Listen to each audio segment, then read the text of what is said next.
ആദ്യമായിട്ട് ഹമാസിനെ ടെററിസ്റ്റുകൾ എന്ന് വിളിച്ച് ടെററിസ്റ്റുകൾ ഇവിടെ നിന്നും പുറത്തു പോകണമെന്ന് പ്രതിഷേധക്കാർ പ്ലക്കാർഡും വെച്ച് അവിടെ പ്രതിഷേധം നടത്തുകയാണ്.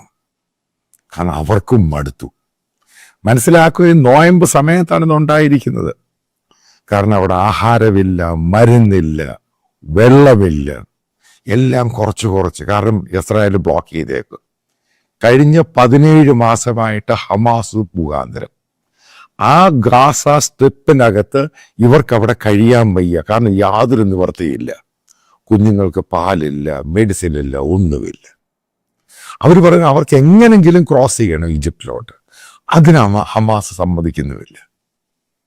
മനസ്സിലാക്കുക, കേരളത്തിലെ സുഡാപ്പികളെ, യഥാർത്ഥത്തിൽ ഗ്രൗണ്ട് സീറോയിൽ അവിടെ ജീവിക്കുന്നവർക്ക് അവർക്ക് മനസ്സിലാകാൻ തുടങ്ങി എന്താണ് ഈ ടെററിസം, എന്താണ് ഈ മതഭീകരത. അല്ലെങ്കിൽ ഇതേപോലെ ഒരു പുണ്യമാസം ആ സമയത്ത് ഹമാസ് എന്ന മത തീവ്രവാദ സംഘടനയാണ്.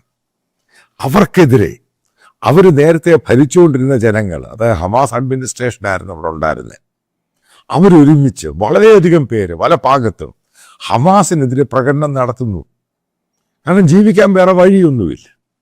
17 മാസമായിട്ട് അവർ കംപ്ലീറ്റ് ഡിസ്പ്ലേ, അവിടുന്ന് അങ്ങോട്ട് പോകുന്നു, ഇവിടുന്ന് അങ്ങോട്ട് വരുന്നു.